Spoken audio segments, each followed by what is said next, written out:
Jean Boulouis en 1980, l'autre était beaucoup plus récente, hein, c'est Jean Valin en 2008. Le premier disait que l'autonomie universitaire, c'est un sujet qui relève davantage de la science politique que de la science et de la technique administrative. Et le deuxième disait, a intitulé son article « L'autonomie des universités, une bouteille à l'encre ». Alors, certes, il mettait un point d'interrogation après une bouteille à l'encre, mais quand même, la formule dit bien ce qu'elle veut dire. On est effectivement dans un espèce de sujet sur lequel, volontairement ou non, il y a parfois une certaine obscurité qui est jetée. En gros, ce qu'on peut constater, c'est que le principe d'autonomie des universités, il a été non pas créé, comme on le dit souvent de façon trop générale, mais en tout cas profondément renouvelé en 1968. Et qu'à l'époque, effectivement, ça avait beaucoup frappé, ce qui avait beaucoup frappé les commentateurs de la loi Edgar Faure, c'était le fait qu'on donnait aux universités l'autonomie statutaire. Et l'un des commentateurs les plus illustres, André de Lobadère, disait il y a une originalité majeure et un écart par rapport au droit commun avec l'idée que les établissements nouveaux sont maîtres de leur existence et de leur statut et qu'ils ont par conséquent un pouvoir d'auto-organisation. Et c'est un des points sur lequel Martial Chauchat vient d'insister.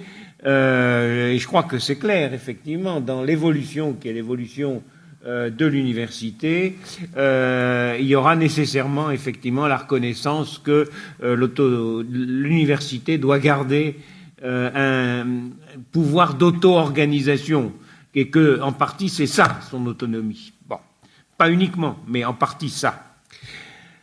Alors là-dessus, je crois que les idées personnelles et l'action personnelle d'Edgar Faure ont été extrêmement importants. Mais je lisais récemment un livre qui vient de paraître aux presses universitaires de Rennes et qui est assez passionnant, même si c'est un livre d'historien essentiellement, sur la loi Edgar Faure de 1968, où il montre effectivement une chose très simple, c'est que Edgar Faure a poussé très fort avec ses collaborateurs, en particulier Jacques de Chalandard et Pierre Trinqual, dans le sens de l'autonomie des établissements. Mais qu'en face de ça, il y avait un mur et une résistance qui était en particulier incarnée par Matignon et par Maurice Couve de Murville, qui étaient complètement effrayés à l'idée de reconnaître une autonomie importante aux universités. Et ils ont résisté au moment du vote de la loi, même si, comme le dit l'un des co-directeurs de l'ouvrage que je viens de citer, Bruno Pousset, même si Edgar Faure a gagné sur un point important, la loi organisait une université autonome, mais en fait, d'une part, cette autonomie n'est pas allée aussi loin qu'il le souhaitait parce qu'il y avait des résistances politiques, et surtout, après le vote de la loi, la résistance s'est organisée.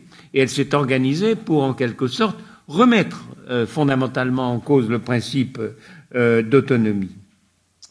Et sur ce point, il faut reconnaître que le Conseil d'État a puissamment aidé ceux qui résistaient. Alors, j'ai pris dans mon exposé 3 exemples. J'insisterai surtout sur le premier. La première querelle, le premier conflit, ça a été la question des examens et de la délivrance des diplômes. Les présidents d'universités élus en 1970 étaient majoritairement partisans d'avoir une grande liberté dans la conception des diplômes, en disant on a l'autonomie pédagogique, donc on veut être assez autonome et assez libre dans la façon de concevoir nos diplômes et dans la façon de les délivrer. Et sur ce point, il y a eu une résistance très forte du ministère qui a gagné en particulier aussi parce que le Conseil d'État lui a donné raison. Et donc le Conseil d'État a dit l'organisation des diplômes, c'est l'organisation d'un service public national. Donc sur ce point, c'est le ministre qui a le pouvoir. Et je cite les conclusions d'un commissaire du gouvernement dans ses conclusions sur un arrêt de 1970 qui dit si le ministre veut, il peut tout réglementer et ne rien laisser aux universités. Et finalement, la marge d'autonomie des universités sur l'organisation des diplômes, c'est celle que le ministre veut bien lui laisser. Hein ? Et là, ce qui est intéressant, parce que ça rejoint un des débats qu'on va avoir tout à l'heure, c'est la justification que le commissaire du gouvernement Terry donne de sa position. Il dit la loi a laissé au ministre, en ce qui concerne les conditions d'obtention des diplômes, le pouvoir réglementaire le plus étendu. Et pourquoi? Pour sauvegarder la valeur uniforme des diplômes nationaux. Et c'est effectivement le maître mot, c'est l'idée que ce pouvoir réglementaire du ministre, cette uniformisation de la réglementation, c'est ce qui fait effectivement la comparabilité des diplômes entre les différentes universités. Donc on est là au cœur d'un débat qu'on va avoir tout à l'heure. Le deuxième exemple que j'ai pris, mais sur lequel je ne reviendrai pas, c'est l'organisation. Donc est-ce que les universités ont le pouvoir de vraiment s'organiser comme elles veulent? Quand on regarde à la fois les textes et la jurisprudence, on s'aperçoit que c'est pas aussi clair que ça. Hein, et que là aussi, le ministre a gardé des pouvoirs qui sont des pouvoirs relativement importants. Et puis le troisième exemple, il a un caractère plus anecdotique, mais j'avais cité des extraits des conclusions qui avaient été prononcées par Jean Massot, qui est pourtant pas un des conseillers d'État les plus qui n'était pourtant pas un des conseillers d'État les plus rétrogrades, mais dans un arrêt de 1978, il disait: s'agissant de la prise de décision concernant la structure interne des universités, il faut laisser les plus larges pouvoirs aux recteurs d'académie, c'est-à-dire aux fonctionnaires représentant l'État. Si la création de nouvelles UFR, disait Jean Massot, devait toujours être décidée par les UFR préexistantes, il est probable que l'enseignement de la Sorbonne n'aurait pas encore admis la révolution copernicienne. Donc on voit bien effectivement l'expression d'une certaine forme de mépris à l'égard des structures universitaires, en disant les structures universitaires, elles sont d'une certaine manière incapables d'évoluer toutes seules, et il ne faut surtout pas leur laisser trop de pouvoir en la matière. Et donc, c'est toute l'ambiguïté sur la discussion du pouvoir, du principe d'autonomie des universités en France.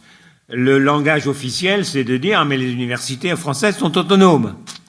Les comparaisons internationales sont plus pessimistes, hein, et j'ai cité en particulier le palmarès de l'Association des universités européennes, qui comparait en matière des différentes dimensions d'autonomie les universités de 28 pays. La France était 27e sur 28 en termes d'autonomie financière, et elle était 28e et dernière en termes d'autonomie académique.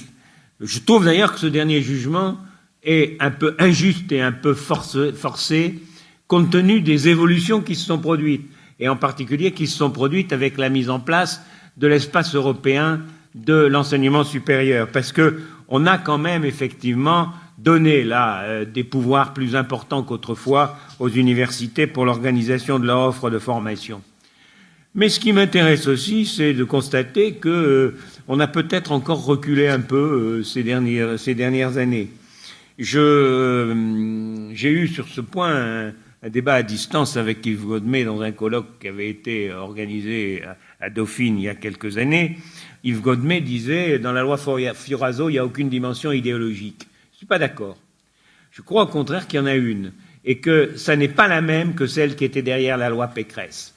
La loi Pécresse était, à mon sens, une loi d'origine et d'inspiration assez libérale. C'est-à-dire, c'était en gros l'idée, il faut laisser plus d'autonomie aux universités, parce que c'est le principe justement de l'autonomie, de la liberté individuelle qui fonde effectivement l'évolution.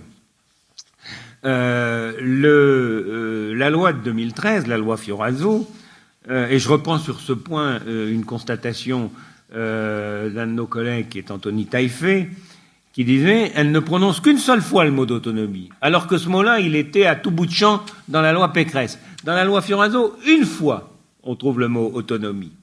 Et par contre, il y a derrière la loi Fioraso une doctrine qui est le retour à l'idée que l'enseignement supérieur, c'est un service national, c'est un service d'État. C'était... alors, j'ai cité plusieurs exemples. Et j'avais cité effectivement les déclarations qui avaient été faites par un député socialiste, Alain Claes, dans un rapport de la MEC en 2006 et qui disait la garantie de l'autonomie, c'est l'organisation par l'État. Bon.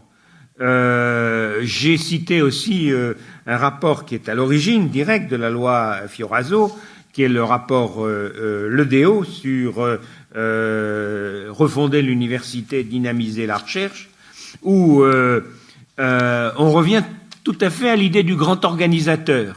Hein. Dans le rapport Ledéo, premier paragraphe, renforcement de l'État. Alors, on traite de l'autonomie des universités, premier paragraphe, on dit qu'il faut renforcer le pouvoir de l'État.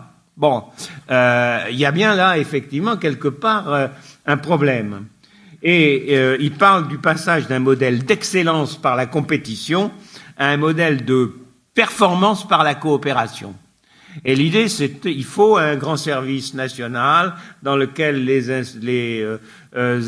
établissements s'inscrivent de façon tout à fait cohérente, avec une collaboration entre eux qui assure effectivement le triomphe de la grande idée unitaire du service national. Faut pas trop rire, parce que c'est exactement là qu'on trouve la source de toute la philosophie des regroupements actuels. Hein, communes, etc. C'est bien effectivement l'idée. On organise tout ça de façon à ce que ça forme un ensemble cohérent au niveau national et par conséquent, d'une certaine manière, on réduit la part de liberté et d'autonomie des universités.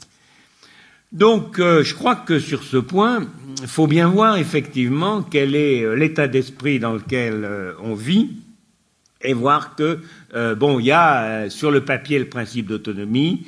Il y a dans les faits quand même aussi un certain nombre de réalités qui posent un certain nombre de problèmes par rapport au respect de ce principe. Et donc, l'exemple typique d'ailleurs, c'est pourquoi on a reconnu le statut de PSCP aux communes. Hein, c'est parce que effectivement, on a voulu effectivement rassurer quelque part les universités en disant bon, on va vous obliger à vous regrouper, mais rassurez-vous, on va donner au regroupement un statut d'établissement public parce que le statut d'établissement public, c'est la garantie de votre autonomie et de votre indépendance. Ce à quoi j'ai fait remarquer, c'était la conclusion de mon introduction, que le statut d'établissement public, c'est pas une condition d'autonomie universitaire, c'est une traduction de l'autonomie universitaire et qu'il ne faut pas effectivement renverser les raisonnements. On ne peut pas dire c'est parce qu'on a le statut de PSCP qu'on a l'autonomie, on dit c'est parce qu'on a le statut d'autonomie qu'on peut effectivement s'organiser sous la forme d'un EPSCP, d'un établissement public à caractère scientifique, culturel et professionnel. Et donc, première question, effectivement, qu'est-ce qu'il y a dans ce statut de PSCP? Alors, un EPSCP, enfin, les EPSCP constituent une catégorie particulière d'établissements publics. C'est-à-dire que la détermination de leurs règles de fonctionnement, la détermination de leurs règles constitutives, ça relève de la compétence législative. Il ne peut pas y avoir organisation de ces EPSCP simplement par la voie des mesures du gouvernement. Il faut que quelque part, garantie politique, ce soit la loi qui décide de leurs règles d'organisation et de leurs règles constitutives. Alors, c'est quoi les règles d'organisation et les règles constitutives? Eh bien, le Conseil d'État a répondu. C'est la détermination et le rôle de leurs organes de détermination et d'administration. Donc, présidence, conseil, divers, multiples, etc. C'est les conditions de leur élection. Donc, l'idée en particulier que les conseils sont élus. C'est le rôle de leurs organes c'est la détermination des catégories de personnes qui sont représentées au sein des conseils. Donc, il faut des enseignants, il faut des catégories diverses d'enseignants, des étudiants, des personnalités extérieures, des personnels non enseignants, etc. C'est la détermination des catégories de ressources dont ils peuvent bénéficier, la nature et les fonctions de leurs compétences internes et les conditions de désignation ou d'élection des organes de direction et d'administration de ces compétences internes. Alors, qu'est-ce que c'est qu'une catégorie particulière d'établissement public? Ben là aussi, le Conseil constitutionnel a répondu. Et il a répondu assez vite, effectivement, en particulier des décisions des années 60 et 61. Il a dit, pour faire partie d'une catégorie particulière d'établissements publics, il faut avoir le même caractère, donc soit administratif, soit industriel ou commercial. Il faut avoir territorialement la même tutelle, donc soit l'État, soit les collectivités territoriales, et il faut avoir une spécialité étroitement comparable. Et quand on cumule ces 3 points, le caractère de l'activité, la tutelle qui s'exerce sur l'établissement, la spécialité de l'établissement, on arrive à des situations où on a des établissements qui forment une catégorie spéciale d'établissements publics à eux tout seuls. Ça a été le cas de la Régie autonome des transports parisiens, qui gère en particulier le métro et le RER à Paris. Bon, c'est un établissement qui est original et qui est tout seul dans sa catégorie. Et puis on a des établissements qui sont au contraire plusieurs au sein de la même catégorie. C'est l'exemple des universités ou d'autres établissements d'enseignement supérieur. Alors, c'est ce qui amène le Conseil d'État dans son avis à dire, si on change l'exercice de la tutelle s'agissant de l'université de la Nouvelle-Calédonie, donc si on abandonne la tutelle directe de l'État et si on passe sous la tutelle de la collectivité calédonienne, alors là on sort de la catégorie des EPSCP. Ils sont plus l'université de la Nouvelle-Calédonie ne sera plus EPSCP parce que elle n'a plus la même tutelle que les autres EPSCP. Donc il y a perte du statut de PSCP. Donc sur ce point-là, je crois que le raisonnement que tient le Conseil d'État est relativement imparable. Simplement, ce que je conteste, moi, c'est les conclusions qu'il en tire. Parce qu'il dit, si l'Université de la Nouvelle-Calédonie perd le statut de PSCP, elle devient un simple établissement public local de la Nouvelle-Calédonie.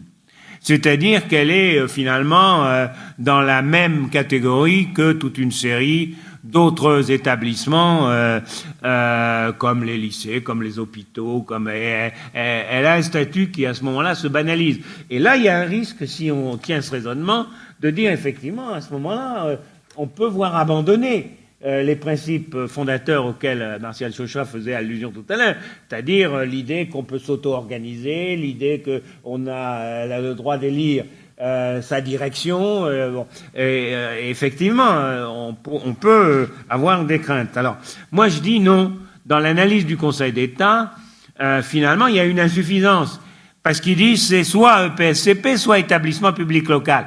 Je dis non, il y a une troisième solution. Et le Conseil d'État, celle-là, il ne l'a pas explorée.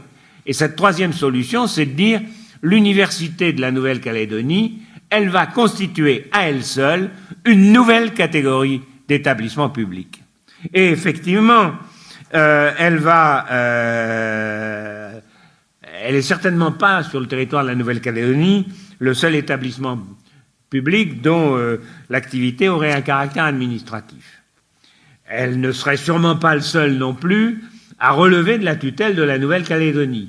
Mais elle a un point sur lequel elle a une originalité tout à fait particulière, c'est qu'elle serait le seul établissement public à avoir comme spécialité l'enseignement supérieur. Ou alors, s'il y en a d'autres, comme des écoles, etc., ils se compteraient sur les doigts d'une seule main. Et par conséquent, à partir du moment où elle a une spécialité originale, qui n'est pas comparable avec celle des établissements publics locaux ordinaires de la Nouvelle-Calédonie, elle devient donc une catégorie nouvelle d'établissements publics.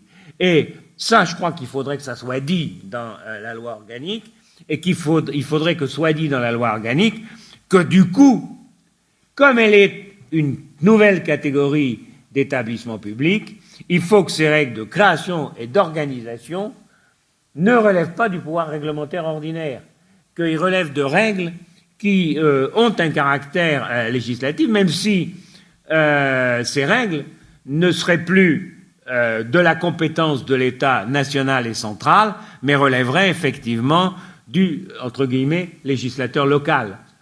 Donc, je crois que sur ce point-là, il y a effectivement une possibilité d'aller au-delà de l'avis du Conseil d'État qui me paraît quand même avoir un peu fait trop vite l'impasse sur ce point.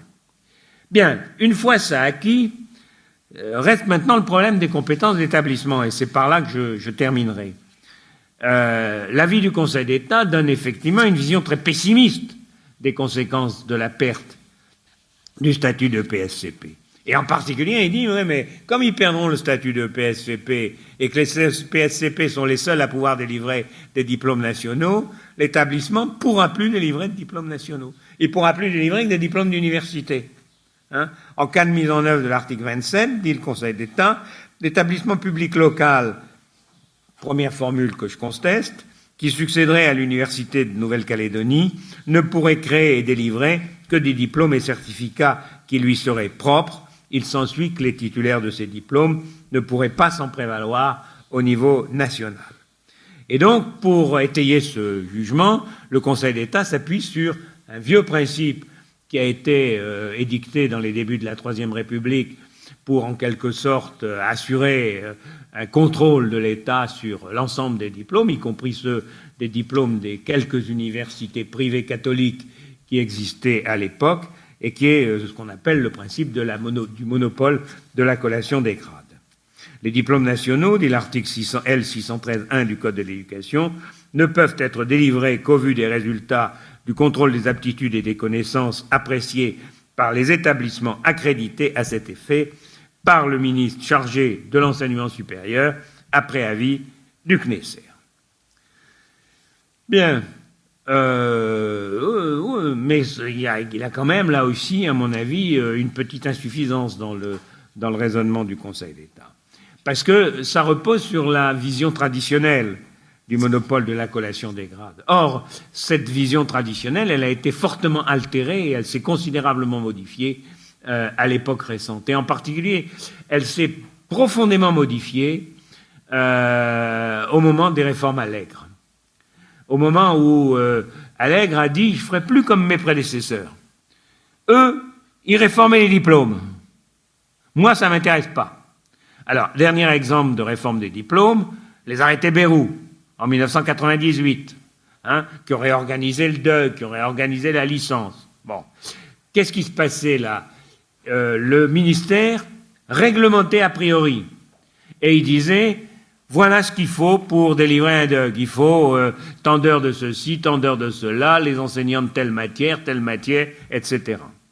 Et Allègre a dit non, moi je raisonne plus comme ça.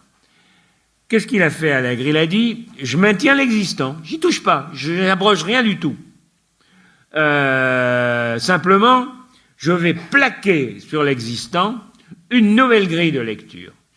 Et cette nouvelle grille de lecture, c'est une grille qui raisonne par niveau de formation et par grade.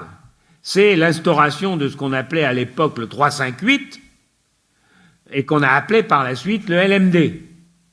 C'est-à-dire que on dissocie la notion de diplôme national et la notion de grade. Les diplômes nationaux, on n'y touche pas, ils restent ce qu'ils étaient, etc. Mais par contre, les grades... on les modifie parce que d'abord on en rajoute un par rapport à la liste traditionnelle, qui est le grade de master, qui n'existait pas avant et qu'on instaure à cette occasion. Et puis parce que, effectivement, par rapport à la situation antérieure, ils ne correspondent plus au diplôme traditionnel. Alors, je donne un exemple de l'évolution qui s'est faite, et ça concerne en particulier le master, parce que c'est sur ce niveau-là que les enjeux ont été les plus forts. Un certain nombre d'écoles voulaient pouvoir délivrer le master. Et qu'est-ce que vont dire les textes ? Ils vont dire, pour conférer le diplôme de master, il faut soit avoir le grade, pour conférer le grade de master, il faut avoir, premièrement, un diplôme de master. Donc là, on continue à faire coïncider diplôme et grade. Donc, diplôme de master délivré par les universités, ça confère le grade de master. Deuxièmement, confère de plein droit le grade de master le diplôme d'ingénieur. délivrés par un certain nombre d'écoles, après reconnaissance de la valeur de l'enseignement par la commission du titre d'ingénieur. Bon, là on commence à évoluer sérieusement. Parce que d'abord, ces diplômes d'ingénieur, ils ne s'appellent pas master. Et ce ne sont pas des diplômes de master. Et pourtant, ils confèrent le grade de master.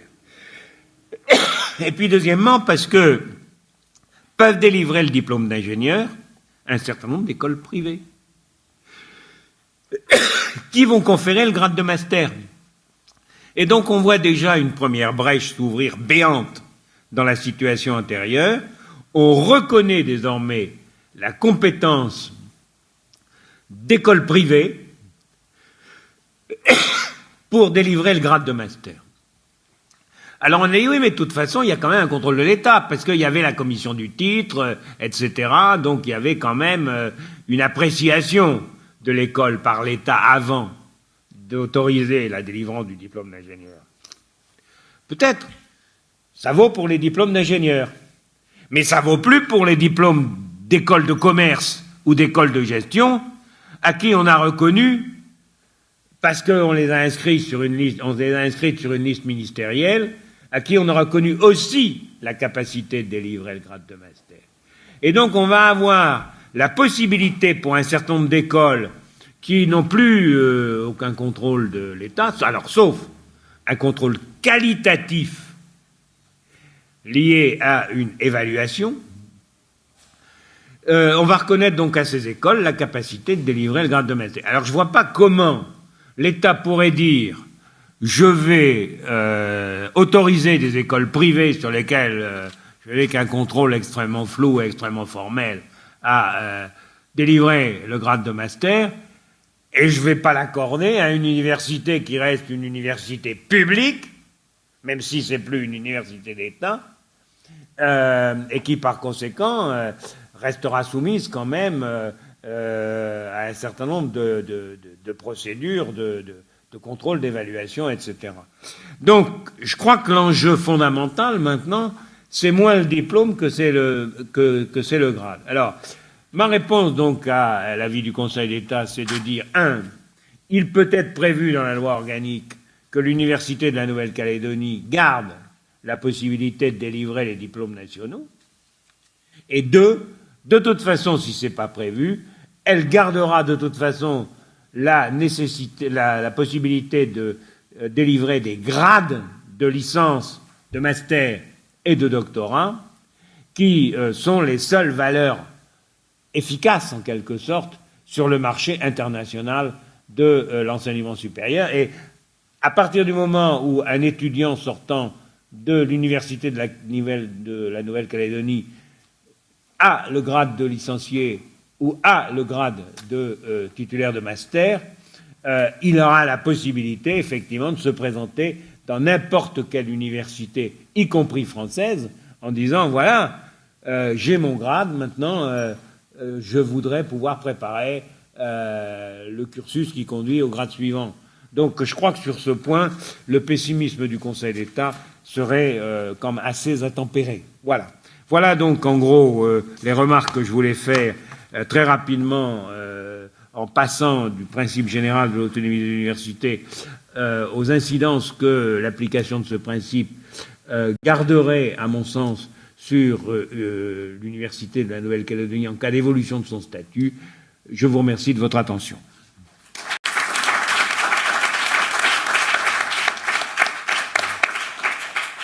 Merci beaucoup, Monsieur Legrand. Je vous rappelle qu'on a les questions plutôt cet après-midi. Enfin, je ne veux pas retirer la parole à la salle. Il faudrait entendre maintenant sur un peu le même sujet. La transition a été faite lourdement par mon collègue Legrand. Donc, je voudrais qu'on entende le représentant du vice-rectorat, donc Federico Berrera, donc, qui va nous parler, lui, de la délivrance des grades, titres et diplômes, puisque c'est comme ça que ça se dit dans le Code de l'éducation. Hein, allez-y, si quelqu'un a une remarque immédiatement, je veux bien qu'on donne la parole. Sinon, on continue. Après, on aura la pause café, et puis on poursuivra notre journée. Et cet après-midi, c'est un grand forum où il y aura tous les personnels et une libre discussion sur tous ces sujets. Donc la possibilité de revenir beaucoup plus facilement sur toutes les questions. Vous voulez de l'eau, hein? Merci. Ah, Olivier? Juste un mot sur il faut peut-être un micro, je sais pas. C'est l'expression du pessimisme du Conseil d'État. Je crois que c'est pire que ça. Le Conseil d'État n'a pas le respect de l'université et a une politique systématique de diminution de l'université. Donc, le pessimisme, je ne sais pas si je comprends bien ce que vous voulez dire, mais je pense que c'est pour un terme encore plus, peut-être que j'exagère, mais plus important, enfin, plus significatif pour montrer comment structurellement. Alors, en deux mots, je pense que le mot pessimisme ne reflète pas totalement peut-être la position du Conseil d'État, qui est une position, alors je ne sais pas comment dire, d'hostilité ou de mépris par rapport à l'université, mais qui se manifeste de plus en plus à la fois dans ses avis et dans ses décisions juridictionnelles. Donc je ne sais pas comment on pourrait remplacer le mot pessimisme, mais je pense qu'il faudrait trouver une expression peut-être plus forte, parce que pessimiste, ça rend peut-être pas assez compte de la gravité de sa position, qui est structurelle dans le système français. Merci Olivier. On poursuit notre chemin. Allez-y, monsieur.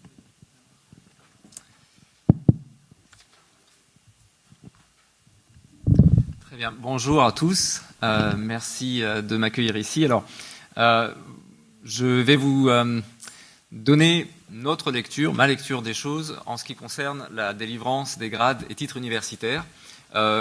J'interviens au sein du vice-rectorat en tant que délégué à la formation professionnelle, donc mon champ d'intervention est davantage sur celui de la certification professionnelle, mais vous allez voir que par quelques exemples ou quelques analogies que je vais vous proposer dans cette bref exposé, on retrouve un certain nombre de caractéristiques qui sont celles de la délivrance des diplômes universitaires. Je dois excuser l'absence de monsieur le vice-recteur, Jean-Charles Ringard-Flamand, qui devait intervenir parmi vous aujourd'hui, mais qui malheureusement a été retenu ce matin, et il me disait toutefois qu'il essaierait de vous rejoindre dans le cours de la journée pour pouvoir participer à ces débats. Donc j'espère que son agenda le permettra. Alors,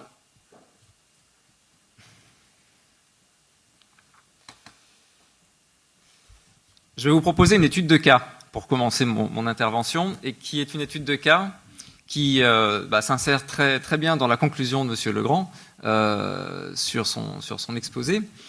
Et cette étude de cas que je vous propose, elle porte d'un sujet que je connais relativement, puisqu'il s'agit de mon propre cas. Je vais vous dire qu'il y a une vingtaine d'années, j'étais fraîchement sorti d'une école normale supérieure parisienne, donc très, très content, titulaire d'une agrégation, lauréat d'une agrégation, donc tout se passait bien pour moi. Et j'ai eu l'étrange idée de vouloir poursuivre mes études à l'étranger, et dans un pays encore plus étrange qu'est l'Australie. Donc je me suis retrouvé quelques semaines plus tard dans un bureau, celui d'un professeur d'université à l'université d'Adélaïde, que je souhaitais rencontrer pour essayer de le convaincre de prendre ce jeune étudiant, brillantissime étudiant, à ses côtés pour pouvoir conduire des travaux de recherche. Très bien, donc très naturellement, ce professeur m'a demandé, mais qu'est-ce que vous savez faire? D'où venez-vous? Qu'avez-vous fait? Quel est votre parcours? Et donc là, je lui ai répondu, écoutez, avec mon anglais qui était encore un petit peu approximatif, j'ai fait un parcours universitaire et je sors d'une école normale. Et là, traduit avec mes mots, c'était normal school. Et vous imaginez la réaction du professeur d'université qui m'a dit, écoutez, je suis vraiment rassuré d'avoir en face de moi quelqu'un de normal qui vient d'une école normale, mais à part ça, qu'est-ce que vous savez faire? Alors, c'est vrai que il y a 20 ans, on n'avait pas encore les masters, encore moins les licences et les doctorats. Et c'est vrai que dans cette situation-là, on peut penser que si j'étais arrivé en disant, voilà, je viens avec un grade, quel qu'il soit, reconnu au-delà des frontières de notre belle France, ça aurait certainement facilité les choses. Mais pour vous rassurer, ça s'est quand même bien passé pour moi. Il m'a accepté, j'ai fait mes études supérieures en Australie. Voilà, c'était simplement pour lancer un petit peu le sujet de cette question des diplômes. En indiquant que vous l'avez bien compris, parfois la renommée d'une école, d'une institution, d'une université, que l'on peut penser à notre échelle comme étant une très bonne renommée, à une échelle plus large, peut se retrouver beaucoup plus anonyme. Alors, je ne poserai pas la question à nos collègues australiens si ils ont une connaissance des écoles normales supérieures, mais enfin, quand on voit aujourd'hui la situation du marché de l'enseignement supérieur à travers le monde et des différents classements, vous avez cité certains classements tout à l'heure, des universités, on voit qu'on est rentré dans une concurrence où il y a beaucoup d'acteurs. Alors, la délivrance des grades et des titres universitaires. On serait tenté de commencer cette intervention en essayant de définir de quoi on parle. C'est quoi un titre? C'est quoi un diplôme? C'est quoi la différence entre un titre et un diplôme? C'est quoi un grade? Peut-être sur les grades, on s'en sortirait à peu près. Mais très rapidement, je pense, et j'en suis même assez convaincu, que la question sémantique qui se pose par rapport à ces termes que l'on emploie pour définir les certifications que délivrent les uns et les autres, se heurte à une multiplicité des termes et à une certaine confusion ambiante qui existe là-dessus. Vous l'avez compris, je n'ai pas un parcours, une expertise de juriste, mais je crois savoir qu'il y a un certain nombre de personnes qui ont cette expertise et qui ont consacré peut-être toute leur carrière, j'exagère un petit peu, à la question qui consiste à définir ces termes et qui encore aujourd'hui se pose un certain nombre de questions. Donc, je vais botter en touche. Je ne vais pas tenter de définir ce qu'est un diplôme, un titre, un grade, etc. Je vais plutôt essayer de prendre un petit peu de recul par rapport à ça et dire quels sont les concepts qui sont là derrière et à quoi servent-ils. Pour moi, il y a principalement deux concepts à retenir, et ça a été très bien exposé à l'instant par Monsieur Legrand. La première des choses, c'est un concept qui consiste à définir un cadre général. J'ai même écrit une sorte de référentiel de valeur, une échelle de valeur, si possible universelle. C'est très ambitieux de parler d'un cadre universel. On va dire un cadre partagé par le plus grand nombre, qui permet quelque part de définir un cadre de référence pour ces certifications qui foisonnent dans notre pays, mais comme sur toute la planète, et que l'on chercherait quelque part à classer dans différentes catégories. Bon, pour pouvoir les classer, encore faut-il avoir un système de classement. Et le premier concept qui est utile dans cette question de la certification, de la délivrance de diplôme, c'est de savoir qu'on a eu un moment besoin de définir ce cadre général de classement des certifications. Et par ailleurs, il y a un autre aspect, celui du point de vue de l'établissement d'enseignement supérieur, vis-à-vis du public qui l'accueille, qui est de délivrer une certaine, ou d'attester d'une certaine reconnaissance d'un niveau de connaissance, de compétence qui a été acquis par cet individu, qui a suivi une formation, et qui, à l'issue de cette formation, à qui on délivre quelque chose, un papier, on parlait hier d'un parchemin, enfin en tout cas, une reconnaissance du niveau qu'il a acquis de par le parcours qu'il a suivi dans cette institution. Et donc là, on est sur un deuxième concept qui va être nécessaire d'employer. Sur le premier, le cadre général, on a aujourd'hui un système effectivement de grades universitaires qui sont au nombre de 4, qui sont le fruit d'une réflexion globale, internationale, européenne en tout cas, et qui permettent de fournir ce que j'évoquais tout à l'heure, peut-être pas de manière universelle, mais en tout cas de manière suffisamment partagée, pour définir les grands paliers auxquels on peut accéder dans le cadre d'un cursus de formation supérieure. Le premier d'entre eux, c'est le baccalauréat. C'est vrai qu'on a tendance parfois à l'oublier, mais le premier grade universitaire est bien le baccalauréat. Et il s'ensuit ensuite un système de, effectivement, anciennement 358, aujourd'hui licence, master et doctorat, qui rythme un parcours universitaire. Je ne vais pas rentrer dans les détails, vous connaissez tout aussi bien, si ce n'est mieux que moi, l'esprit qui est derrière chacun de ces grades. Mais en deux mots, on pourrait dire que le grade du baccalauréat, c'est un droit d'entrée, quelque part, un palier qui atteste de la capacité d'individu à être prêt à poursuivre des études supérieures, et qui est sanctionné à l'issue d'un cursus, alors en France d'une douzaine d'années, d'écoles, collèges, lycées, qui ont permis, dans un premier temps, de fournir un socle commun, on parle de socle commun de connaissances et de culture, de connaissances, compétences et de culture, pour des collégiens, pour qu'il y ait un ensemble partagé de compétences chez tous les citoyens, que l'on va compléter dans les années lycée par un certain nombre de, là aussi, connaissances et compétences qui vont préparer un individu à poursuivre des études supérieures, et c'est là qu'on arrive au premier grade du baccalauréat.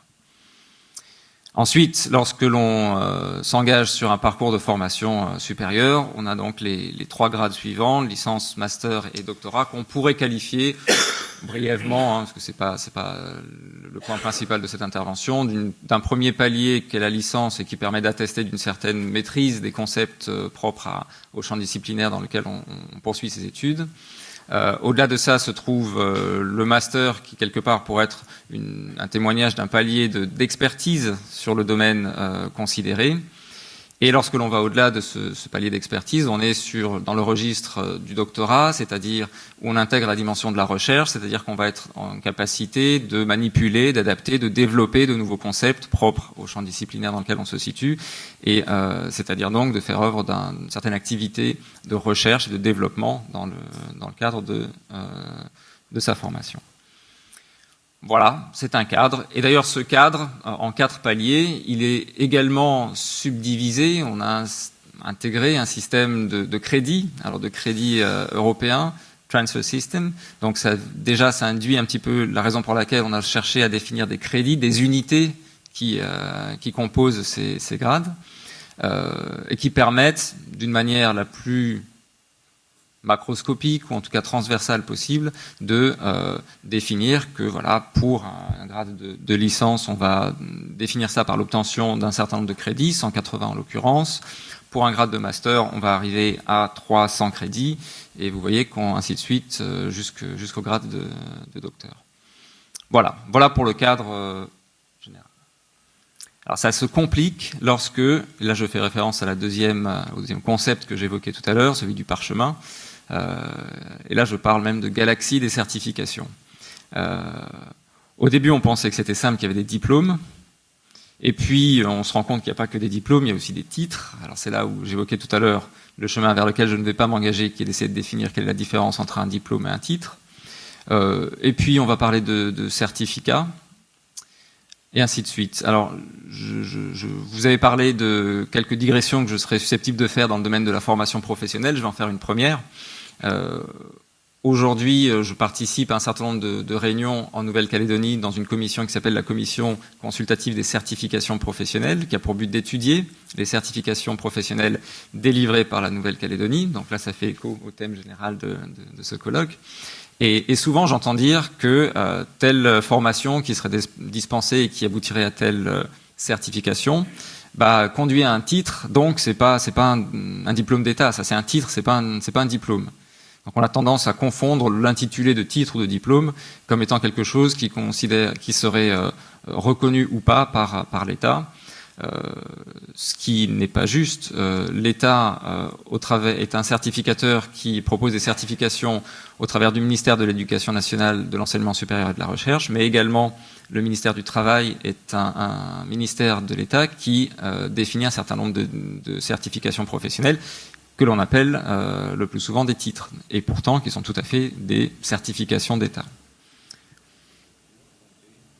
La santé, alors effectivement, dans les exemples que je cite là, vous voyez qu'on a également le diplôme d'État infirmier, qui est un diplôme issu du ministère de la Santé. Et vous avez deviné, si on essaie de raccrocher ces diplômes-là à différents grades, eh bien, vous voyez que le diplôme d'État infirmier est raccroché au grade de licence. Le diplôme d'ingénieur, on en a parlé à l'instant, à celui de master. Et donc, c'est simple. Un master qui est délivré par une école privée et qui s'appelle master en communication, c'est un grade de master. Eh ben non. Non, parce que l'intitulé du diplôme ne fait pas nécessairement la correspondance avec un grade reconnu, défini, devrais-je dire, par l'État et par les États. Ce qui pose aussi problème dans cette question de la certification, de savoir lorsqu'une école, lorsqu'une université, lorsqu'un institut privé propose à un public la délivrance de diplômes, encore faut-il savoir réellement ce qui se cache derrière ce diplôme. Je ne parle pas seulement du point de vue du contenu de ce diplôme, mais surtout de sa valeur au sein du système français, mais au-delà de cela, aussi sur le plan international. Et là, pour le coup, on peut être face à des formes, on pourrait qualifier d'abus, où on va donner des intitulés de diplômes qui laissent supposer qu'ils sont raccordés à un grade alors qu'ils ne le sont pas. Donc, deux cas de figure se présentent pour essayer de faire la part des choses sur l'ensemble de ces certifications. C'est celles qui confèrent un grade tel que ceux que nous avons décrits tout à l'heure, licence, master, doctorat, et puis les autres.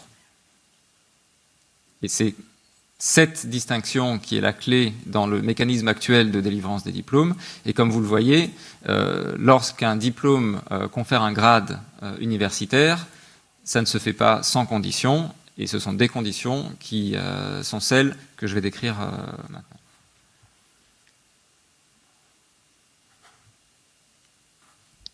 Alors, et c'est là qu'arrive le rôle de l'État dans un schéma actuel qui a évolué avec le temps, mais qui ressemble finalement à quelque chose qui est de l'ordre de la contractualisation. On a donc un système de référence qui est celui des grades universitaires, d'un côté, et on a de l'autre côté un certain nombre d'écoles, d'universités qui proposent des diplômes. Très bien. Alors, ce que va faire l'État, c'est qu'il va demander aux établissements qui proposent ces diplômes de rentrer dans un processus d'accréditation ou d'habilitation. Là aussi, j'essaie de ne pas rentrer dans le débat sémantique, mais quelque part dans une démarche qui va expliquer voilà ce que je fais, qui va être telle qu'on va demander à l'université ou l'école de décrire voilà ce qu'elle fait, voilà comment elle fait, voilà quelle est la formation qui est dispensée, et voilà le grade auquel j'estime que cette certification pourrait prétendre. Et le ministère donc instruit ces demandes et délivre ou pas l'accréditation à l'établissement qui, de par cette accréditation, confère à l'établissement l'habilitation à délivrer des diplômes d'État tels qu'ils sont définis. Donc c'est un mécanisme je parle de contractualisation puisqu'on a un engagement mutuel. L'établissement expose et s'engage en termes de mise en œuvre de la formation et de contenu et de qualité, et l'État, en contrepartie, donne sa garantie par le grade qui est conféré et de par la reconnaissance, encore une fois, nationale et internationale, que ce diplôme aura par cette accréditation. En quelques lignes, je peux vous indiquer comment cette procédure est décrite. Le contenu et les modalités de l'accréditation des établissements sont fixés par arrêté du ministre chargé de l'enseignement supérieur après avis du Conseil national de l'enseignement supérieur et de la recherche.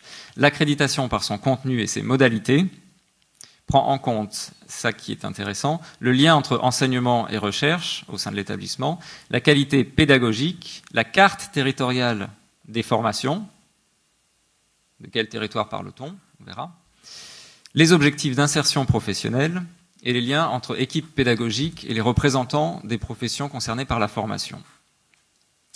Ensuite, voilà, on explique que l'établissement est accrédité sur une durée pluriannuelle qui est variable. Donc vous voyez dans cette brève description quels sont les critères qui vont intervenir dans cette accréditation de l'établissement. Donc à quoi bon? Quel pourrait être, en tout cas c'est le point de vue de l'État aujourd'hui, quel est l'intérêt de ce mécanisme d'accréditation qui contraint d'une certaine mesure les établissements, mais qu'en contrepartie leur donne un certain rayonnement aux certifications, aux diplômes qu'elles délivrent. Alors vous l'avez vu, dans les critères d'accréditation, on parle d'une certaine qualité pédagogique, donc l'idée est de pouvoir se porter garant de la qualité pédagogique, de la maquette de formation qui est proposée par l'université. Bon, ça c'est sur le papier, effectivement, on se pose derrière la question de quelle est la démarche d'évaluation qui est réellement pratiquée dans ce contexte-là.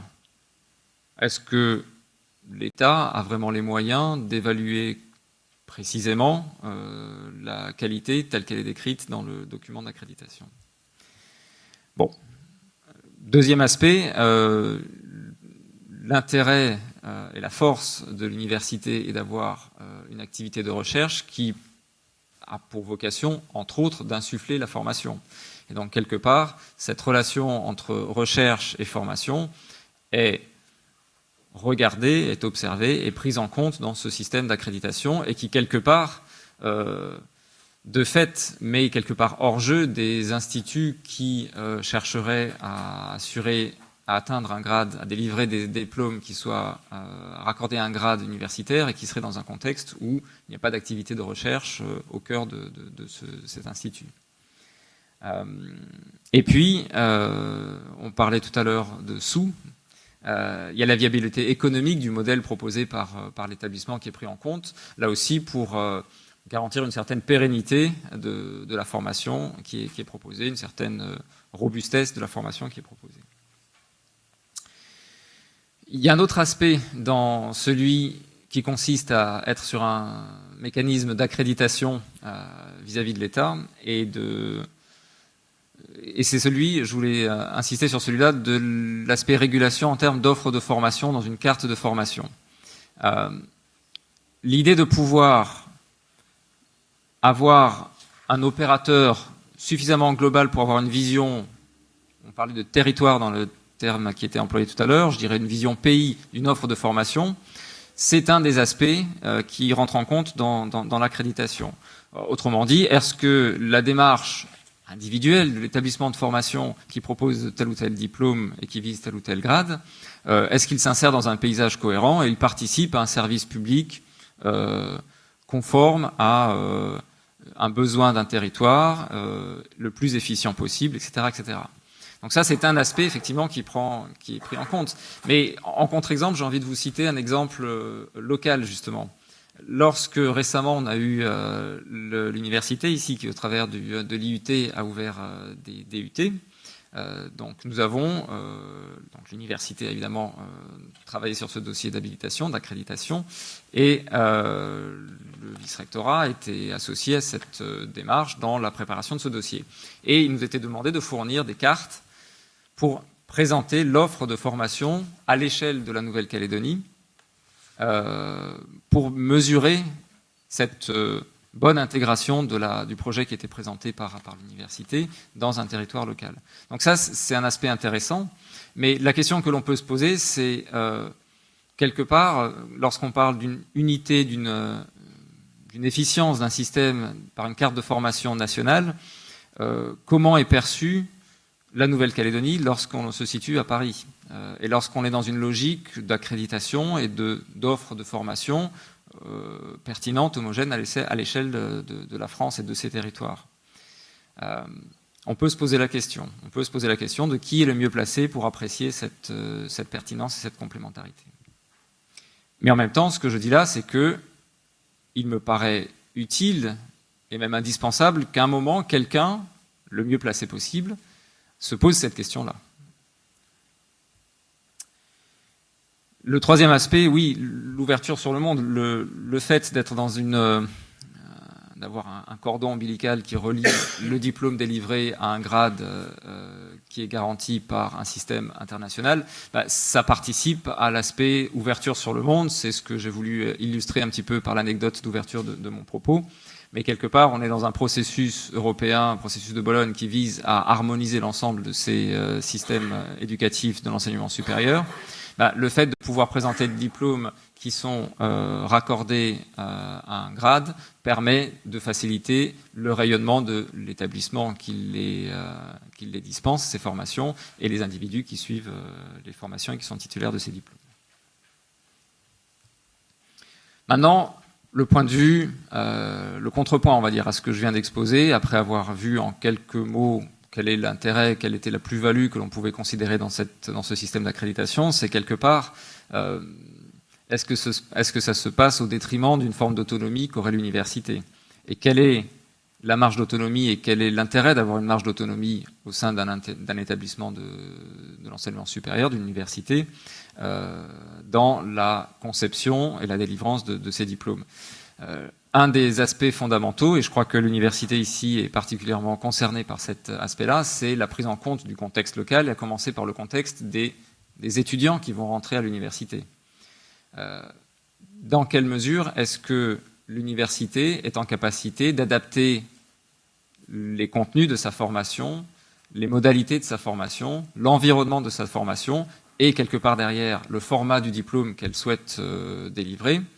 Donc dans quelle mesure dispose-t-elle de cette autonomie pour être la plus pertinente dans l'offre locale, tout en étant dans les clous, pour utiliser des termes simples, par rapport à un processus d'accréditation qui se veut relativement ouvert, mais qui, lorsqu'on rentre dans les détails, on s'aperçoit que la marge d'autonomie, elle est parfois relativement restreinte.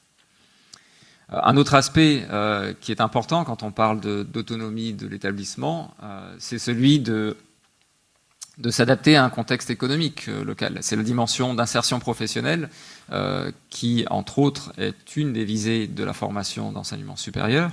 Là aussi, on a un contexte économique particulier selon le territoire dans lequel on se situe, et la capacité à aller au bout des choses au niveau de l'adaptation des contenus est un enjeu non négligeable pour être bien positionné sur la place. On est encore une fois dans un contexte relativement concurrentiel en termes de formation supérieure, un peu moins peut-être ici en Nouvelle-Calédonie, mais très, très certainement à l'échelle internationale. Et donc, c'est un second enjeu de cette capacité à adapter les contenus de formation. Le troisième point que je cite là est un petit peu la conséquence directe du précédent, c'est cette idée de pouvoir s'intégrer dans un paysage local. L'enjeu, et je vais citer ici l'exemple de la Nouvelle-Calédonie et de l'Université de la Nouvelle-Calédonie, est de pouvoir s'intégrer dans un paysage local de la formation supérieure dans la région Pacifique, au sens large.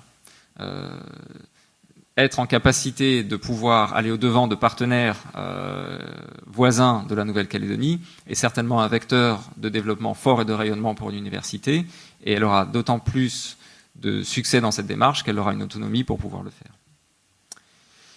Et le dernier point, le fait d'être en capacité de délivrer des diplômes qui sont reconnus d'une certaine excellence par rapport à l'établissement qui les délivre, c'est aussi un moyen de la promouvoir, cette excellence, et de promouvoir le rayonnement de l'établissement.